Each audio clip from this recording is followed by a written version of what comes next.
Kamusta po? You're watching the news listener. Ako po si Angelo at sa wakas, nakareply na tong si Sara Duterte sa kanyang impeachment complaint dito sa House of Representatives.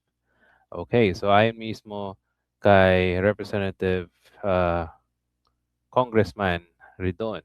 Okay, at ayon dito sa Inquirer, VP Duterte files official reply to impeachment drafts. Okay, now guys, pag-uusapan natin yung mga punto ng mga abogado na kilala natin sa social media at syempre magbibigay tayo ng sarili nating opinion base sa ating limitadong kaalaman at syempre ordinaryong tao tayo. So ibabase lang natin doon sa logical at ah, madaling pag-unawa sa ganitong sitwasyon. Okay, so for now, dito tayo sa Inquirer. Okay, so punta tayo sa baba. So Vice President Sara Duterte has filed her formal reply to the two impeachment complaints lodged against her before the House of Representatives Committee on Justice. Okay, ayon kay Representative Terry Ridon. Ito yung documents niya. Okay. Actually, I think nakita ko mga about 10 pages. Okay. So, ayon kay Ridon, membro siya. So, nakareply si Sara na before deadline around 4:30 p.m. Kasi ayon sa kay Ridon, kung hindi man makapag-reply si Sara Duterte, mas mabuti daw kasi mas mapapabilis yung kanyang impeachment hearing o parang mini trial doon sa House of Representatives. Okay? So, the rules of the House of the 19th Congress, which were adopted by the 28th Congress, particularly Section 6, Rule 3 of the Rules of Procedure in Impeachment Proceeding, states that if an impeachment complaint has been declared sufficient in form and substance, the respondent will furnish a copy of the petition. Kung natatandaan nyo, last report sa mga media outlet ay sufficient in substance. So, that means merong substance yung yung complaint ng dalawa. I think yung third and fourth. At magpo-proceed na to sa plenaryo. Now, so the respondent will be given 10 days, calendar days, receive a notice and answer the accusation in which nagawa na ni Sara Duterte. So ito yun. Tapos, fair response. Okay, under the same rule, complaint. Yeah, okay. Anyway, so yung iba, more of yung connection with kay Ramil Madriaga. Tapos yung si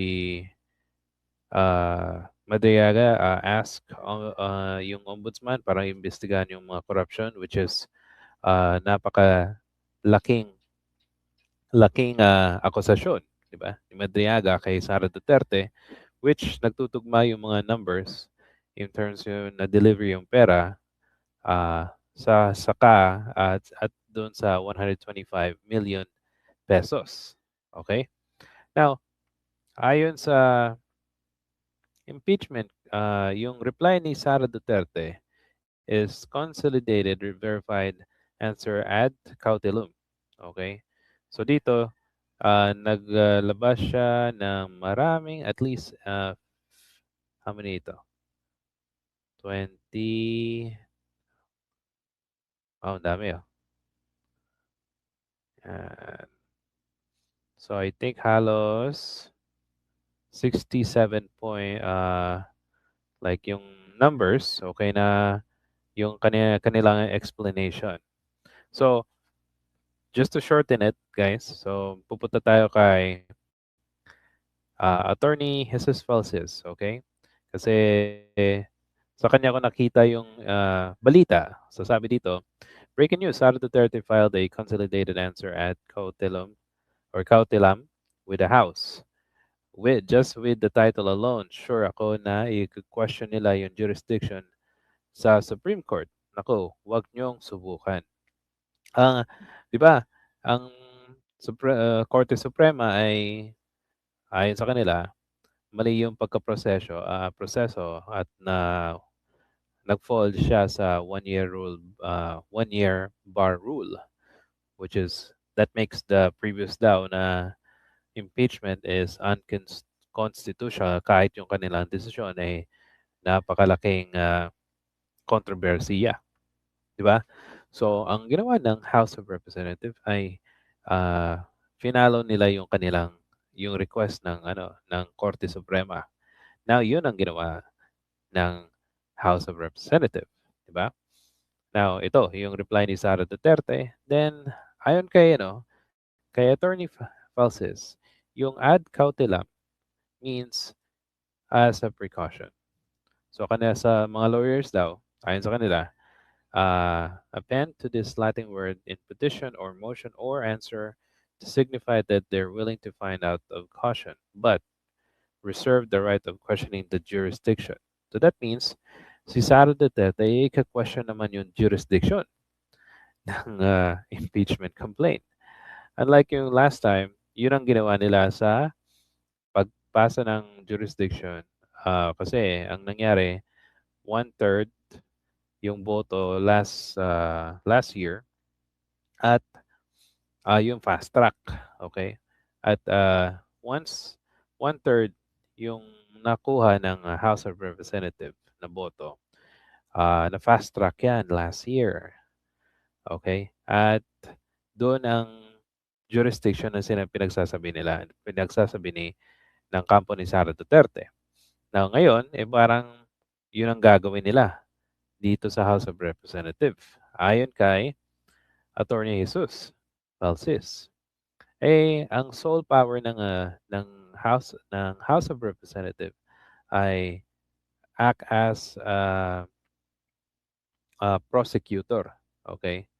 Na dito tatanggap sila ng impeachment complaint at sila yung uh, titignan nila kung meron bang substance in form, substance in sufficient in substance. Yung una, sufficient in form.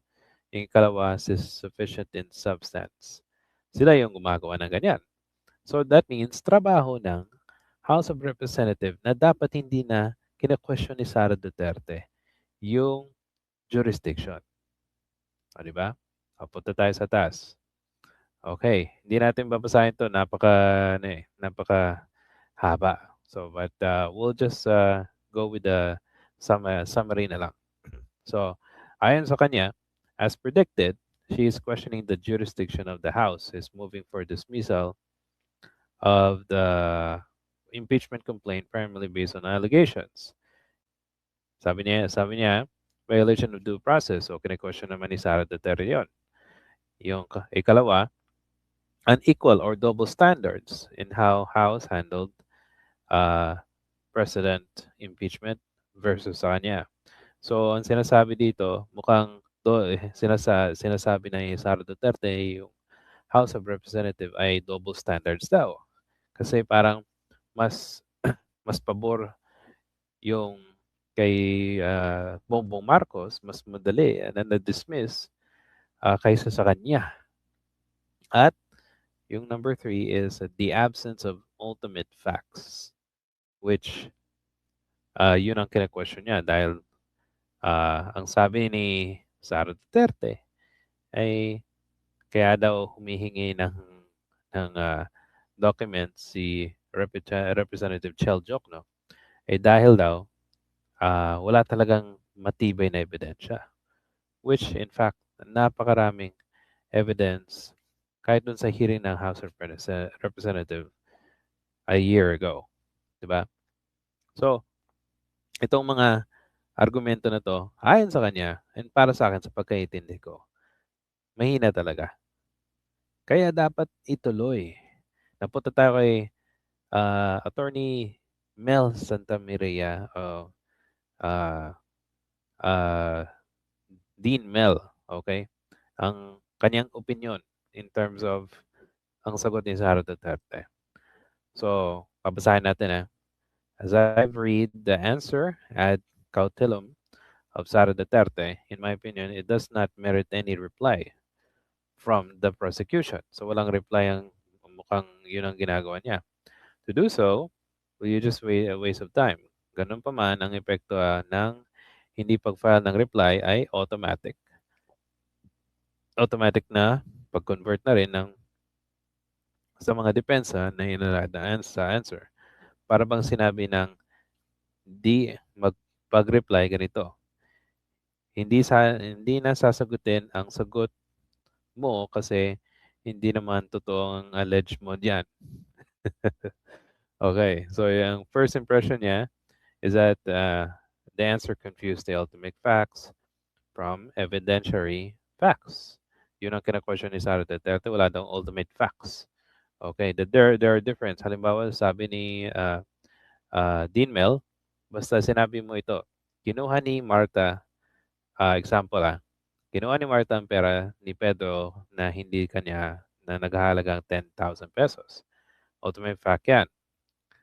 Sapat yan para umusad ang kaso. Hindi mo na muna kailangan ng evidentiary fact na pakita ang mga dokumento o resibo at ano pang ebidensya na magsampa ng kaso sa Senado. Ang paglalantad ng paggahay ng mga iyon ay nasa trial at ginagawa sa Senado. Which means that's true, di ba? Hindi yan ginagawa doon sa House of Representatives. Yung paglalabas ng mga facts and evidences and etc. So dapat pupunta yan doon sa Senado na magko-convert ng to be the impeachment court, di ba? So yun, saktong-sakto yung at napakasimpleng intindihin. With respect to the issue of jurisdiction, it is Constitution which said that impeachment shall be solely lodged in the House of Representatives. Walang ibang ayon siya ang pwedeng kumanpan nito. Yan ay tinakda sa saligang batas. Basta may ultimate fact na tumugon, the ground impeachment kumuha ng betrayal of public trust at taong hinablay Presidente, Vice President, the jurisdiction has already attached. Yun ang sinabi natin kanina, na yung jurisdiction ay nasa House of Representatives at hindi hindi dapat ni kine-question ni Sara Duterte yun. Kasi kung nagbabasa siya ng konstitusyon, yung House of Representatives ang may kapangyarihan na iusad yung impeachment trial, impeachment complaints rather. Okay, punta tayo sa baba. Yung tungkol naman sa issue sa ilang ginagawa ay line, tungkulin niya ang DepEd, tungkulin niya na DepEd at hindi dapat isama. Mahina yon. Ang hihabla ay ang pagkatao ng Vice President at ang issue na ay public office is a public trust. Hindi mo na mahati ang public trust. Hindi mo may slice ang persona. Yan ang may isang congressman na sinabi niya yun na hindi dapat si Sara Duterte ma-impeach dahil yung DepEd ay hindi naman attached uh, to the Vice President. Well, common sense, isipin mo, Vice President siya, at the same time, DepEd Secretary siya. May ginawa siyang kabulustugan doon sa DepEd, well, which lead to uh, a lot of ghost project, misuse funds, at habang siya ay Vice President. So, sa pagkakaintindi ko bilang ordinaryong Pilipino, ay nararapat talagang ma-impeach siya. At walang issue doon sa whether uh, nasa DepEd siya before. Okay? Ang assertion na hindi patas ang laban kung kumpara sa nangyari kay President Bongbong Marcos Jr., irrelevant yon. Walang relasyon sa kaso. Tama naman. Hindi mo dapat kinewestiyon yung hindi equal or double standard yung House of Representatives ay sila mismo ay pinag-usapan yung sufficient in form and sufficient in substance.